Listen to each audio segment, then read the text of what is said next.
amigos de edades diferentes pero de vocaciones similares, el señor Manuel Moscoso Molina y el arquitecto Renato Rubio Valareso. Y en la parte musical, al dúo de los hermanos Toro, Enrique y Vicente.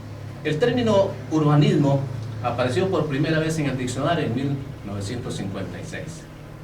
Nerón inclusive se lo considera un urbanista porque después del incendio de Roma, él hizo construir la ciudad sobre un plan distinto del trazado original.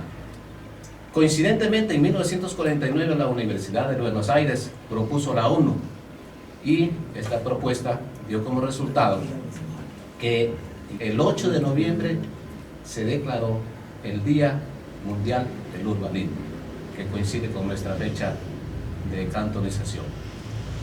Comenzamos con el señor Manuel Moscoso Molina. Vamos a iniciar citando, por ejemplo, a los clásicos griegos, como los filósofos. Por ejemplo, Aristóteles conocía o abarcaba casi todos los conocimientos. Sabía de poética, política, historia, leyes, retórica, ética, moral, metafísica, etc., física. Y lo tenemos acá don Manuelito Moscoso, que en su época también entendía de muchas disciplinas, muchos oficios. Don Manuelito Moscoso ha sido arquitecto, entre comillas, dibujante, fotógrafo, camarógrafo, mecánico, coleccionista, inventor, científico, cantante, dirigente social y deportivo y ciclista. Muchísimas gracias. Sí, gracias a usted por estar aquí. Don Manuelito, vamos a conversar. ¿A qué se debe su vocación por el diseño de planos arquitectónicos de las casas del sector urbano de la ciudad? Desde la época de mi vida estudiantil de colegio, siempre tuve la inclinación por la arquitectura. Siempre me gustó y pensé que si algún día hubiera terminado mis estudios, hubiera querido tener el gusto de ser arquitecto. Con título, porque usted es arquitecto, aunque sin título, pero desempeñó ese. Con esa finalidad, pues, en esa forma fue lo que me inicié en esta cuestión del diseño de planos, de algunas cosas que me tocó de dirigir. Conté, por ejemplo, con la ilustre Municipalidad de Piñas, especialmente el señor don Ángel Salvador Ochoa, en cuya época estuvo él encargado, fue presidente de la ilustre municipalidad. Y hubieron ocasiones que tuvo la bondad de llamarme para que les ayude a poner las líneas de fábrica de las nuevas construcciones que se hacían aquí en la ciudad. ¿A qué año se refiere? Y yo me refiero más o menos al año 1944, 45, por ahí.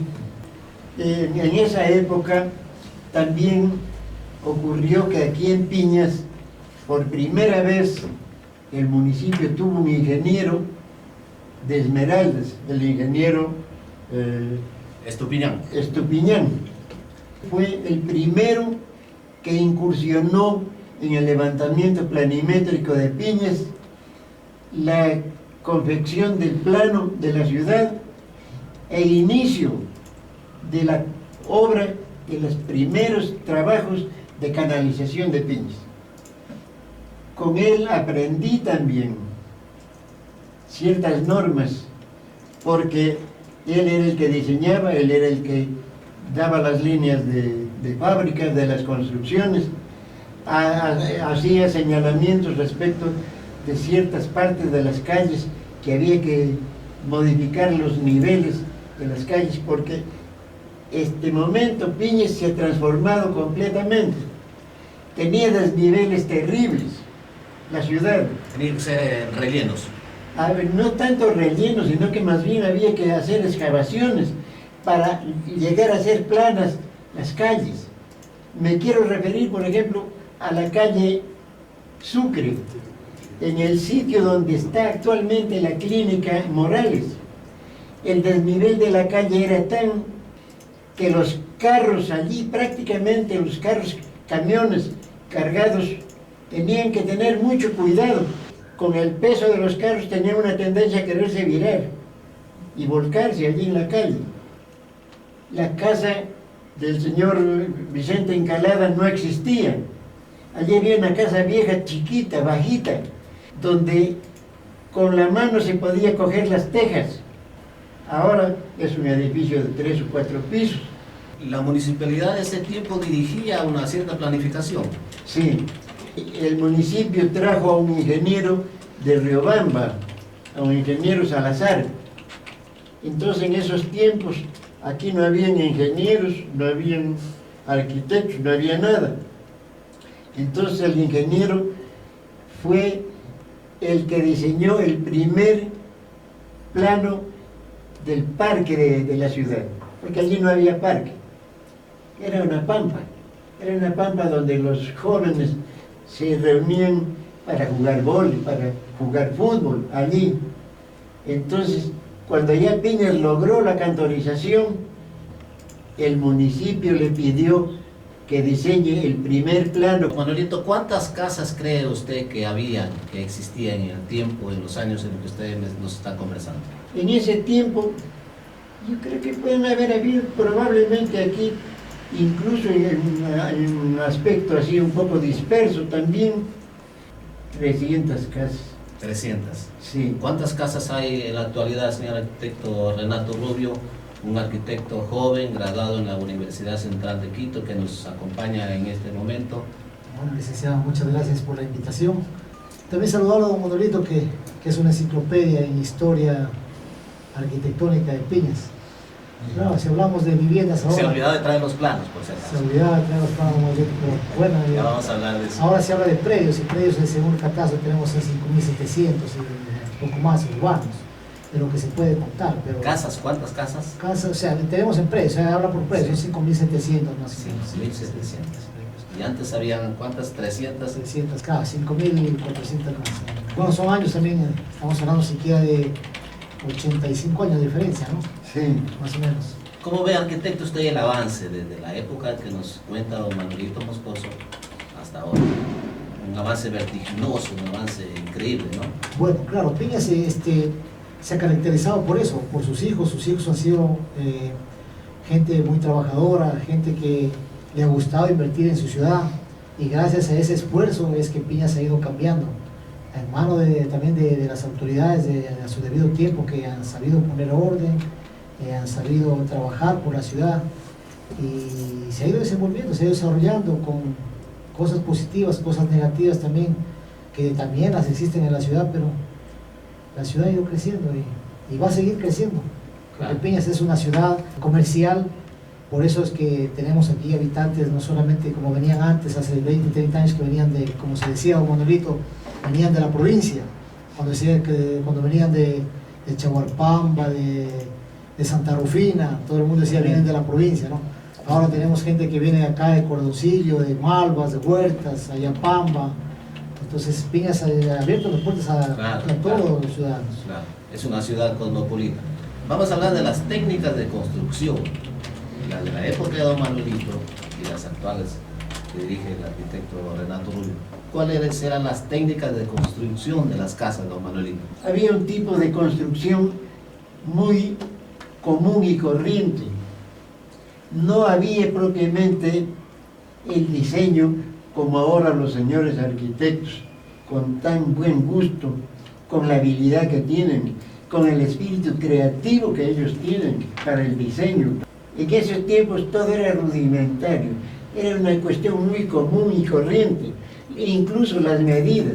La medida era la vara, no usaban el metro, no había las medidas a escala, se hacían en una forma bastante empírica, completamente empírica. Aquí no habían arquitectos, aquí quienes hacían las veces de arquitectos eran los señores carpinteros.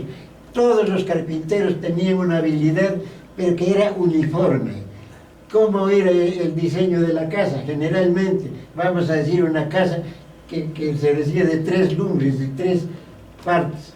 Consistía en diseñar con medidas en varas, 3 partes por el frente y 3 partes en el sentido del fondo. Los 2 corredores, el corredor de adelante o sea, el portal, y por la parte posterior de la casa, el otro corredor.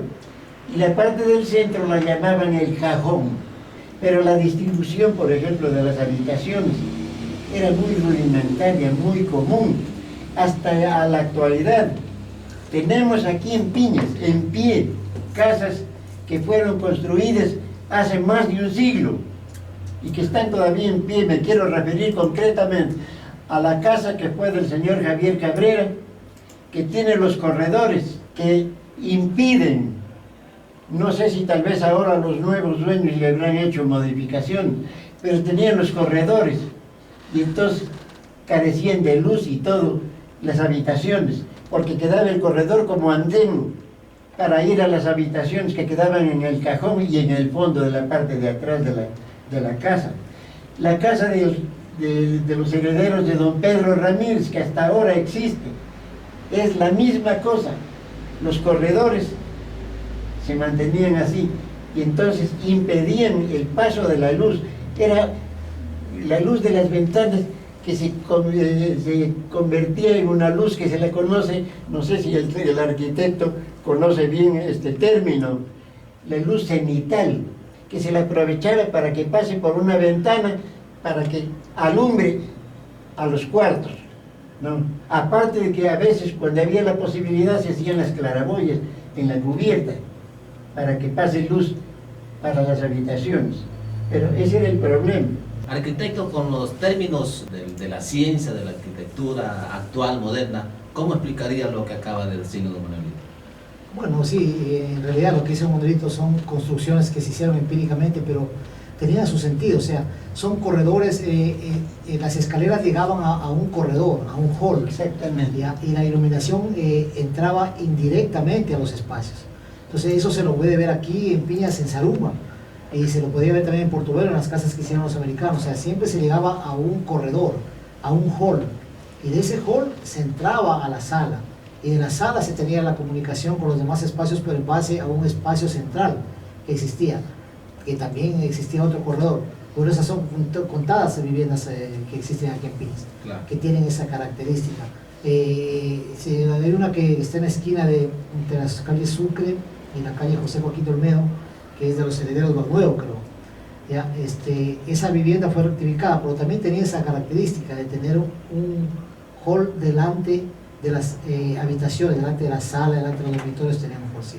Y tenía lo que dice don Manuelito, el espacio central, que es un hueco, que lo dejaban para iluminación y ventilación. que lo llamó él como... La luz senil, sí, Senil. pero eso ahora es la luz indirecta, ya Claro. que entra indirectamente por medio de una ventana hacia otro espacio. Entonces, No entra directamente. En todo caso, en la época de don Manuelito Moscoso y en la época del arquitecto Rubio, los carpinteros, los técnicos, los constructores siempre buscaron la comodidad de las personas, de la ciudadanía, ¿no es cierto? Don Manuelito, usted me va a mencionar algunas personas, algunos amigos suyos que ejercían la arquitectura. Los que hacían estas veces de arquitectos eran el señor don Manuel de la Cruz Loaiza, don Isaías Palacios, don Jesús Sarmiento, Segundo Flores, Pompilio Ortega, muchos carpinteros, todos los carpinteros, don Baudilio Pastor. Todos estos señores tenían el mismo sistema de construcción. El modelo era igual, ¿no?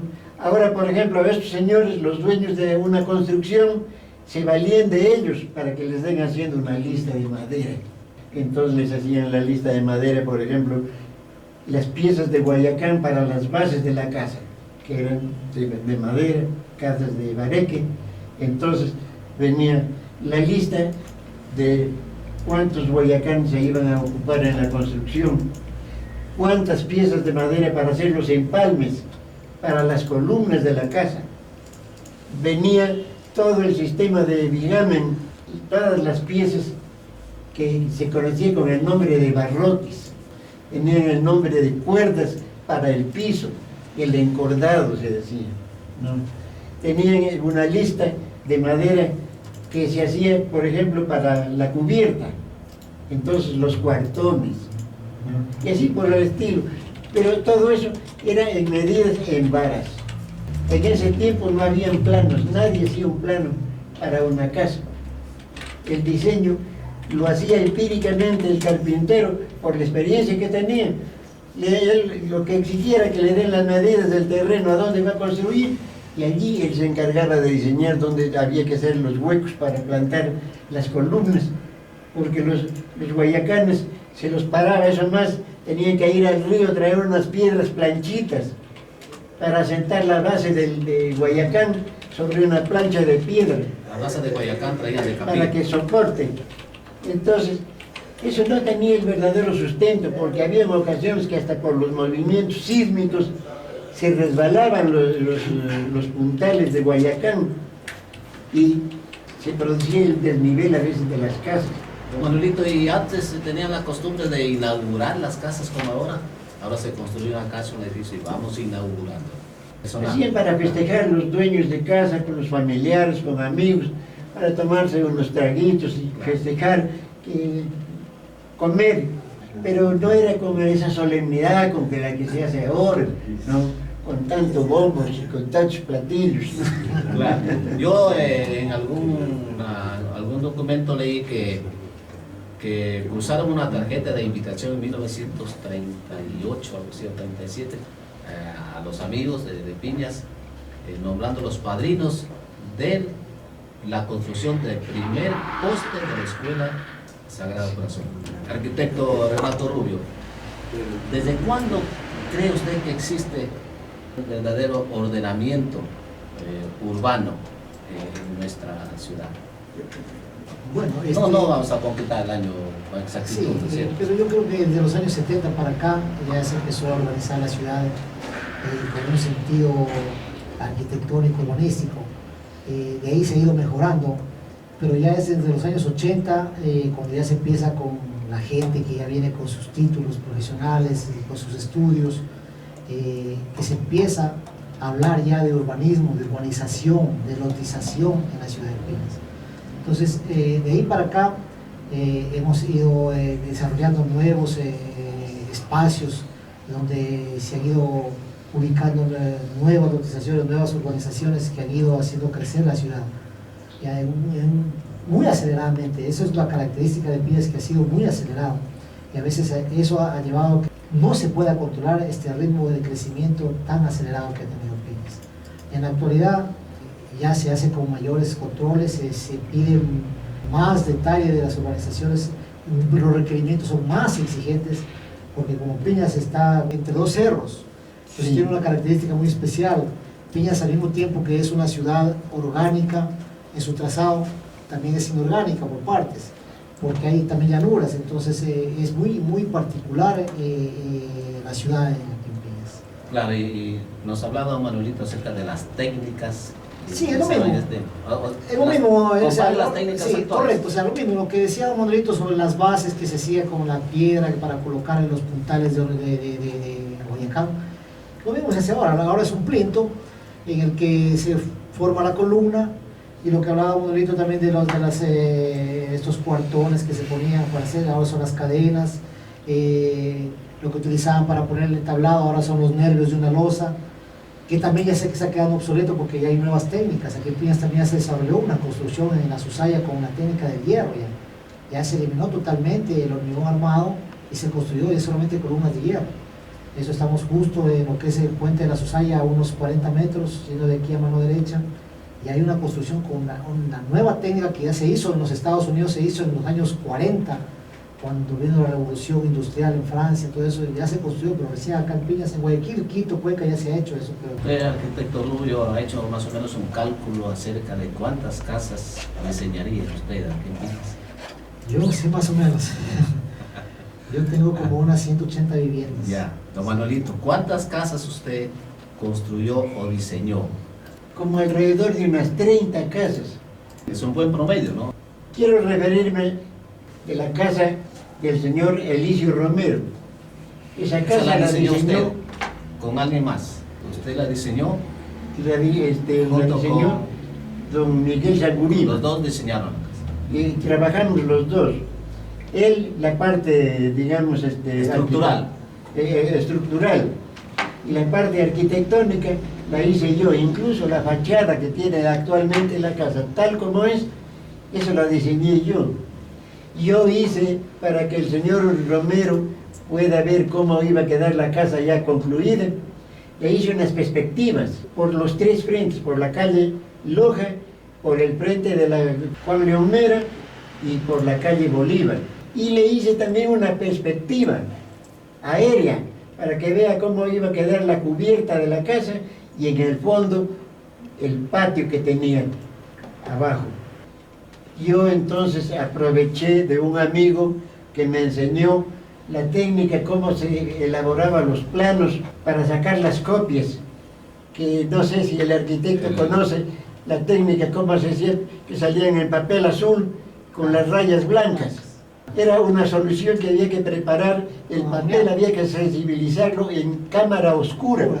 Era una fotografía prácticamente, pero se hacía en papel calco. Después de dibujarlo a lápiz, en papel bond, entonces había que calcarlo a tinta, con tinta china. Hacerlo con mucho cuidado para que salga con toda la precisión. Y entonces ese calco se lo aprovechaba cuando ya se tenía el papel preparado para el revelado. Entonces había que ponerlo en un tablero, el plano. Primero el papel ya sensibilizado, preparado para sacar la copia. Entonces encima se le ponía el dibujo ya hecho a tinta, encima un vidrio, y allí en ese momento se lo exhibía a la luz del sol. Era cuestión de 2-3 minutos e inmediatamente había que cogerlo el papel y meterlo en agua y se hacía azul y quedaban todas las líneas blancas. Continuamos disfrutando de estos jugosos pedacitos de piñas.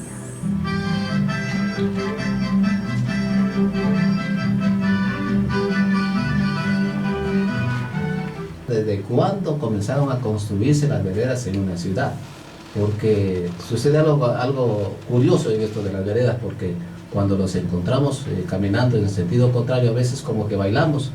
Cuando la vereda se estrecha, como que estamos bachateando allí y no hay quien decida quién cede el paso. Cuando a partir del año 1700 en Madrid se comenzaron a diseñar y construir las primeras veredas, se daban estos encontronazos de las personas que las ocupaban. Y para evitar este encontronazo surgió el planteamiento en el sentido de que ¿quién cedía el paso? Varias personas en la vereda se encontraban en dirección opuesta y bueno, ¿quién cedía el paso? ¿El de la izquierda? ¿El de la derecha? ¿Qué dicen ustedes? El niño tiene que ceder el paso al mayor, la señorita a la señora, el joven a la señorita, el menor al mayor, porque bueno, y en ese tiempo en España también había que resolver el problema y alguien tenía que decidir. Y sobre esta cuestión el corregidor de la Villa de Madrid, el marqués de Vadillo, decidió pues consultar al rey Carlos III de España y le preguntó para publicar en el bando. Imagínense, en ese tiempo en España utilizaban el bando que nosotros aquí en Piñas hace 50, 60 años lo utilizaban para leer las noticias. Entonces el rey le dijo, publica que el que debe ceder el paso es el que tenga mejor educación. ¿Qué le parece, don Manuel? ¿Quién debe ceder el paso en una vereda? Por un acto de cortesía debe cederle a la mujer, si es señorita, si es señora, si es un caballero, una persona respetable, darle la preferencia y darle el paso. En todo caso, actualmente se están construyendo veredas amplias, ¿no? ¿Cómo, no es cierto? ¿Y desde cuándo cree usted que Piñas? Porque yo me acuerdo que no teníamos veredas. Porque las calles eran de polvo, de tierra, luego fuimos progresando y habían calles empedradas, luego seguíamos en el progreso, habían calles pavimentadas, asfaltadas, pero ahí sí habían veredas, porque en nuestro tiempo no. No había nada de esas cosas. Solo existían los soportales. Piñas tenía esa característica y actualmente hay muchas calles que solamente tienen soportales y no tienen acera. Especialmente las calles de sur a norte, ¿no es cierto? Más frecuentes. Claro. Pero también tenemos calles que por ejemplo, la de un Calderón, desde lo que es la Juan Montalvo hasta la José Joaquín Olmedo no tiene acera por el lado sur, ni por el lado norte. El lado norte hay un pedazo más que tiene, desde la Juan Montalvo hasta la García Moreno tiene acera por el lado norte. Ya, pero volviendo al tema de quién se paso, sí. bueno, Eran eran aceras muy angostas. Claro. Entonces, por eso tenía ese problema. Es por eso que ahora en la actualidad el Consejo de Discapacidades ha emitido una ordenanza a nivel nacional donde se tiene que hacer aceras mínimo de 1,20, porque eso es lo que ocupa 2 hombros de 2 personas. Entonces el lado ya se lo hace el sistema como el sistema vehicular. Todos tenemos que caminar por la derecha. Entonces, si usted va de este a oeste, tiene que caminar por la derecha, y el que viene de oeste a este, tiene que caminar por la derecha. Y si tenemos una acera de 1,20, nadie se va a topar. ¿Eso está en la ordenanza? Bueno, eso ya está delimitado en las ordenanzas a nivel nacional. Entonces Piñas ha venido progresando así ordenadamente, ¿verdad? Claro, Sí. por supuesto. Se están pensando bien en el objetivo de la planificación urbana. ¿Qué visión tiene el señor alcalde acerca de, La visión esta es, o sea, planificación? primero, retomar a la ciudad como la ciudad para el ser humano. Pero el señor alcalde está preocupado ahora de hacer aceras anchas. ¿Para qué? Para proteger al ser humano, porque solamente hay una ciudad para el vehículo, que es necesaria la acera. Los alumnos, ¿por dónde caminan cuando salen del colegio? Por media calle, porque no tenemos aceras. Entonces, esta administración que planificadamente se haga, se involucre en lo que es en todas las nuevas obras, las aceras amplias, continuas y con una altura para que el peatón, especialmente las personas con capacidades especiales, tengan accesibilidad. Y en el ordenamiento de la ciudad no solamente intervienen las autoridades con las ordenanzas y la disposición, sino también la ciudadanía, el público, el joven, el niño. Entonces tenemos que hacer conciencia de cómo tenemos que caminar y cómo tenemos que ocupar los espacios públicos, ¿verdad? No, licenciado, eso ya es cuestión de cultura. Exactamente, claro. Y eso tenemos que inculcar bastante, tanto en el hogar, que es la primera escuela de nuestros hijos. Tenemos que inculcar a los niños, a los jóvenes, de que la cultura no solamente es hablar bien, la cultura es caminar bien, la cultura es relacionarse bien. Entonces eso tenemos que ir inculcando para poder hacer de nuestra ciudad una ciudad más amigable, más amena, más vivible. Claro, entonces todos tenemos que pensar en eso y nuestro desenvolvimiento, nuestra vida, debería ser un ejemplo para los demás. Don Manuelito, ¿qué opina usted sobre el desarrollo urbanístico, la vida del pueblo, de la gente, de los mayores, menores, en las calles de nuestra ciudad? Desde la iglesia hacia la quebrada de la Arada, el terreno era alto y había una bajada que iba a desembocar en la quebrada, junto a la casa del señor Isaías Palacios. La calle Juan Montalvo era exactamente como un embudo. Desde la calle Ardón Calderón hacia el puente era un embudo. Y allí, en ese tiempo, por ejemplo, trabajaba como jefe de obra en el municipio el señor Demetrio Romero, hermano de la señora Alejandrina de Rivera. Él hacía las veces de ingeniero, él ponía las líneas de fábrica, ¿no? Y don Ángel Salvador, yo me acuerdo, cuando iban a construir el edificio del centro agrícola, le pusieron una línea de fábrica llevando la misma línea antigua que había tenido la calle, con ese embudo. Y entonces me llamaron a mí porque el maestro, el carpintero que iba a construir el edificio, me pidió que fuera a ayudarle a poner los puntos donde iban a levantarse las columnas de la casa. Y cuando vi las líneas de fábrica, tanto de la Don Calderón como la de Juan Montalvo, vi que eso estaba completamente mal. Entonces yo lo llamé al señor Ochoa, le dije: esto no puede ser, esto tiene que corregirse, pero con la brevedad posible, porque ya se va a construir la casa y aquí va a quedar como un defecto. Entonces me dijo don Ángel Salvador: pero aquí hay el terreno donde está ahora esos almacenes, esa ferretería de los señores, ya, allí era terreno de don Aurelio Loaiza, del suegro de don Ángel Salvador. Me dice, pero allí, eso le dije al señor Loaiza, tendrán que indemnizarle el terreno, pero tienen que quitarle un pedazo de terreno para abrirle a la calle y dejarla de un solo ancho.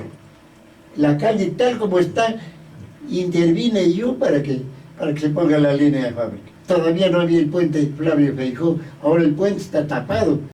Vamos a hablar acerca de los costos. ¿Cuánto cobra el arquitecto Rubio por un diseño y cuánto cobraba don Manuelito Moscoso por sus diseños? Volvemos.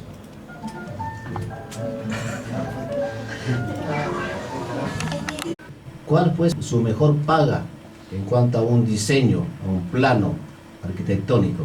¿Cuál fue el plano arquitectónico más caro, por el que más le pagaron a usted? Bueno, el plano arquitectónico que le hice yo a don Alicio Romero no le cobré nada, le hice gratis, no le cobré absolutamente nada. Y el señor Sangurima, que hizo en cambio la parte estructural, tampoco le cobró. Pero después cuando yo hacía planos, bueno, porque tenía que de todas maneras ver la forma de ganarme alguna cosa, los planos más caros que yo hice, cobraba el más caro 300, sacando las copias ya con el papel sensibilizado, porque ya aprendí la técnica para sacar las copias. Porque antes tenía que sacar las copias a mano, el papel copia, y tenía que hacer las 3 copias que exigía el municipio. Y tenía que ir después, cuando ya me informé de un señor que se llamaba Gilberto Macanchi en Portobelo, trabajaba en el departamento de química de la compañía de la South American. Él hacía los trabajos en ese papel sensible que salían las copias azules. Arquitecto Rubio, le cuento que don Manuelito ha diseñado la casa de don Alicio Romero, la casa de don Lizardo Moscoso, una parte del colegio de la casa que yo vivo mismo, en la casa de él, la casa de arriba de la cadena, en Machala, también la diseñé yo usted mismo. ha diseñado casa en Machala. Yo le diseñé la casa que tuvo don Enrique Loaiza Jaramillo y la de Ángel Benigno, hermano de Enrique. Yo le diseñé la casa al tío Raúl Romero, a don Raúl Romero, papá de la señora Enmita. Le hice el plano a Asael León. Esas casas ya desaparecieron porque ahora hay unos edificios enormes. Acá, al lado donde ahora está el almacén, esta ferretería del Mister, del señor Romero, allí, Salvador Ochoa vive. claro, Sí. allí tenía una casa un señor que se llamaba Juan Romero, el papá del señor que es radiotécnico, que tiene por allí junto al jardín de infantes. Al papá de él le hice una casa y le hice también con una perspectiva. Le hice el diseño de la casa de Antonio Espinosa, arriba, frente a la escuela Cristóbal Colón. La de la esquina también, que fue del papá del doctor Tinoco, también esa se la hice a los hermanos Loaiza. Usted debe conservar muchos planos, ¿verdad? ¿Qué le parece, arquitecto Rubio, acerca de la cantidad de diseños que ha hecho don Manuelito Moscoso? Pero antes de que continúe Ahora era una cosa, ¿no? con su comentario, Como no soy arquitecto, y yo hacía los planos, y entonces tenía la costumbre, los hacía ya en medidas a 1 metro. El metro era la medida definitivamente con la que trabajaba.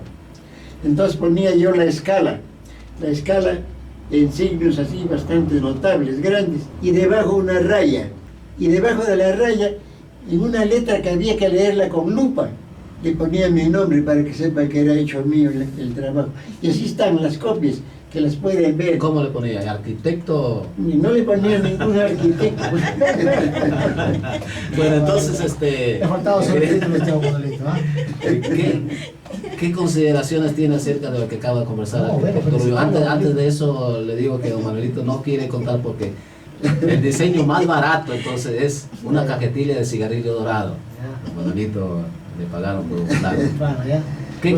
Su consideración, su opinión acerca de... No, bueno, debo felicitar a don Manuelito porque de las viviendas que nos está hablando que ha hecho son excelentes, que hasta ahora se mantienen. Por ejemplo, don Alicio Romero es un edificio muy hermoso, que estaba hasta patrimoniado y está con una calificación bien alta en patrimonio. Sí. Bueno, los nuevos dueños están pidiendo que se la retire del patrimonio, pero yo creo que es imposible porque es una vivienda que ha conservado toda su característica, toda su estructura y se mantiene estable hasta el momento. Es un momento felicitarlo por eso. Y le digo, o sea... Pero entre las casas que han declarado patrimonio está la casa de don Bolívar Sánchez. Pero la casa de don Bolívar Sánchez ya es prácticamente nueva. La casa mía donde yo vivo, que la diseñé yo mismo, esa es más vieja que la casa de don Bolívar Sánchez. La casa de don Bolívar ya desapareció, la han declarado patrimonio. Bueno, ya que topamos este punto, voy a pedir la opinión de los dos. En cuanto a que Piñas ya escogió esa línea urbanística moderna, ya escogió el modernismo, la vida moderna de la ciudad. Lastimosamente, algunas casas antiguas de mucho valor ya no están de edificios de hormigón, pero ya Piña ya escogió ese estilo de vida y creo que debe mantenerse, ¿no? Una casa bien merecido, declarada patrimonio, la casa del señor Francisco Carrión. Claro, porque es un ícono. ¿Qué dice el arquitecto? Pero sí, pero o sea, si hablamos de esta cuestión del patrimonio que está ahora, Claro. que ha despertado mucho interés y existen muchos problemas en los ciudadanos, son 69 viviendas, pero le cuento, bueno, la ciudadanía ya sabe, porque esto ha sido bastante hablado y ha habido bastantes reuniones e intervenciones en la radio. Fue en base a un decreto presidencial cuando se robaron estos cuadros y se robaron la custodia en la iglesia de Riobamba. Entonces el presidente de la República dictó un decreto de emergencia al patrimonio histórico. Sí. Entonces se desataron a nivel nacional un montón de consultorías para declarar el patrimonio lo que más se pueda. Entonces Piñas llegaron unos muchachos contratados por el Instituto Nacional de Patrimonio, el INPC, y realizaron una consultoría en el 2013. Entonces, pero lo realizan sin sentido, ningún sentido. Vienen con una ficha de patrimonio de Quito, que no tiene nada que ver con Piñas. Entonces hacen un levantamiento de viviendas que en verdad sí se pueden ser consideradas como patrimonio, pero también hacen unos, podríamos decir, aberraciones de patrimonio histórico, por ejemplo, patrimonio en un garaje. Entonces eso ha despertado un descontento a la ciudadanía, porque Piñas, ¿qué es lo que le ha dado a Piñas para crecer? Es el valor que tiene la tierra. Entonces, ¿cómo podemos patrimoniar una vivienda que bien puede construirse un edificio nuevo para poder seguir dando trabajo, para poder seguir teniendo oficinas, nuevos espacios de comercio? Entonces estamos truncando el progreso de la ciudad. Claro. Eso habría que analizarlo bien, pero es un mandato constitucional, porque está en la Constitución de que tiene que el municipio coger la competencia del patrimonio. No podemos evadirla, pero sí podemos poner algunas acotaciones a esto para poder dar un poquito más de manejo a la situación. Claro, ya que hemos topado este punto de patrimonio, de casas antiguas, muy bonitas, Claro, don Manuelito nos va a contar, porque él sabe, porque nosotros nos damos cuenta, nos hemos dado cuenta y todavía nos consta las hermosas casas, las fachadas y las hermosas pinturas, ¿no? Don Manuelito sabe quiénes fueron los que pintaron, quién fue el que pintó la casa de don Francisco Carrión, la de don Pachito, la casa que todavía está de don Remigio Apolo. ¿Quién es el pintor, don Manuelito, el artista que pintó? El artista fue un señor de Loja que se llamaba Rubén Garrido, un artista famoso que pintó la iglesia antigua de Piñas. Tenía unos cuadros bellísimos. Lamentablemente esa pintura se perdió porque como la casa era de madera, las paredes eran de tabla. Entonces la pintura fue en tabla. Y la polilla hizo su agosto allí y destruyó totalmente y desapareció la pintura. Fue una pintura maravillosa la que tuvo la iglesia. Él vino acá, tenía una marca la pintura, ¿verdad? La marca de la pintura, Vieja Montaña. Don Rubén Garrido le pintó la casa al doctor Juan María Loaiza.